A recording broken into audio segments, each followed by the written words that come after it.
animation is difficult. Even bad animation has hours upon hours of work put into it. And as the grunts of the metaphorical army, it can be stressful straight day in and day out, only to find out that you're not getting paid overtime, or that you only have a week and whatever you have is the final product. I don't even envy the best animators. It's a high-risk, low-reward job that can be squandered because of a poor script or bad directing that you have no control over.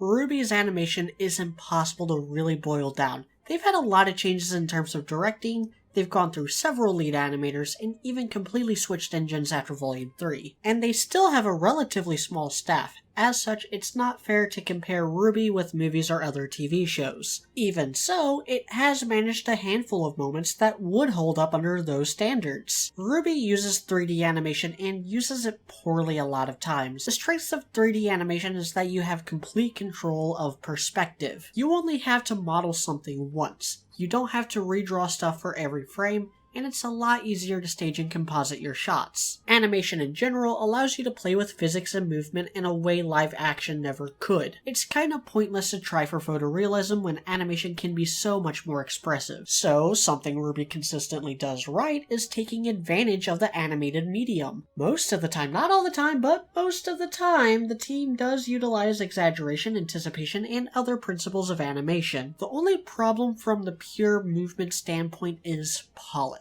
Even at its best, RWBY tends to have this poorly rendered, unfinished quality. And I think it's because of the weight. The characters have the movements themselves right, but the static shots have the characters just floating around. And too many times you'll get scenes where characters won't touch their environment and just float around like they're running on air instead of an actual surface. And when they do, there's often collision errors like you'd see in a video game. Now, a lot of the camera angles accommodate for these shortcomings. A lot of walking scenes will avoid any angle that shows the feet because they know how difficult it is to make that look good on time constraints. Which makes it all the more frustrating when they do show the feet. It's like 90% of the time they know, and the other 10% of the time, they don't care. And I'm going to prime my most negative point with this anecdote. In Volume 5, Episode 8, there's a scene where Yang and Weiss talk. It's a great scene, definitely a standout moment from that volume. There's great lighting, Barb and Kara knock their lines out of the park, but there's one animation error that is borderline inexcusable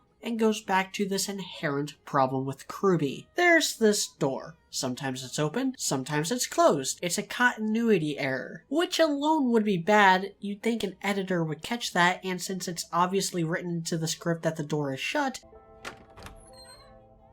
whoever animated the shots where it's open either didn't get that memo or didn't care. Either way, it's the director's job to make sure everyone is on the same page. And so 2 different people animated the scene, one with the door open and one with the door shut, and they didn't communicate to let each other know the door should be shut. And if that wasn't bad enough, because you could see the room outside the door, that means those background details had to be rendered. Which means the shots with the door open took longer to render and get to the editor than the shots with the door closed. And I point this out because RWBY treats continuity the way that Democrat politicians treat West Baltimore. Still not as bad as X-Men though. Now, I'm more willing to forgive this in action scenes. The benefit of 3D animation is that you can animate first and place the camera later. It's clear RWBY doesn't do this, and I'll highlight how in a minute. Anyway, with action scenes, people are constantly moving, and so a character being in a different space later can be hand-waved as them having moved. If these teleports were only in fight scenes, it could even be an editing issue. Pretend that this timeline is a fully animated action scene with no teleports or continuity errors. But it's going to take 12 hours to render, and you only have 8. So you chop it up a little bit. Take some stuff from here, remove this bit, put it all together, and now you have something that'll render in time and have less superfluous action as a trade-off for more continuity errors. But this isn't just in action scenes, is it? Volume 5, Episode 11 features an extended scene of characters standing around and talking, yet characters teleport to different positions with each camera angle. Because there's nothing except the dialogue and the static placement to pay attention to, it becomes more apparent when the teleport happens. And it can't just be the editor getting cut happy because it's a dialogue scene. The characters aren't supposed to be moving anyway, and it's only inconsistent between angles, which can only mean one thing. Multiple people animated this sequence, each handling a different camera angle, and each one put the characters in slightly different positions. None of them checked each other. Carrie, the director, didn't make sure it was was right. This scene got through however many people without anyone pointing out the obvious errors. And scenes like this are why RWBY is broken, and Volume 5 is especially bad.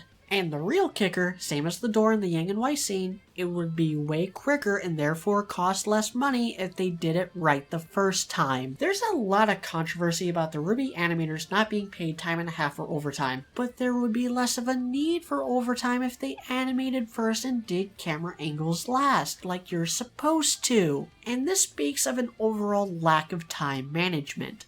I don't know if Carrie is to blame, or the more likely scenario, Gray was just an incompetent head of animation, but the animators have to show their scenes to the director and producer for final approval. These heads greenlight this animation. They're the ones saying that the animators are doing good enough, and that they're making good time until the episode comes out in a week and crunch, crunch, crunch. These problems became more apparent in post-Monty RWBY, but were always there to some degree. On one hand, yes, it's worse because unlike Monty, Carrie isn't an animator and likely lacks the skill to even notice the continuity errors. On the other hand, I think some people are a little too eager to point out animation flaws nowadays. It's like people suffering from Monty-stalgia really want to ignore the problems in the first 2 volumes by just pointing out all the problems in the other volumes, and I ain't buying those criticisms. Yeah, the Battle of Haven sucked ass, but so did Jean vs. Cardin in the food fight. When RWBY's animation is on point with fights like Crow vs. Tyrion or that Last Adam fight, or even in non-action scenes like the build-up to the Apathy, or that bit where the team turns against Ozpin, it's clear RWBY has several great animators on the team, so outside a change in director or a new animation head, which they're getting, I can't think of a real way to make RWBY look better. They just don't really have the time or manpower to make it look as good as a movie or video game, or even a TV show. But a lot of it does look good enough, which makes it all the more frustrating when it doesn't. I'm Mediocrity4. Next time we'll take a brief look at some things that tend to help or hinder animation.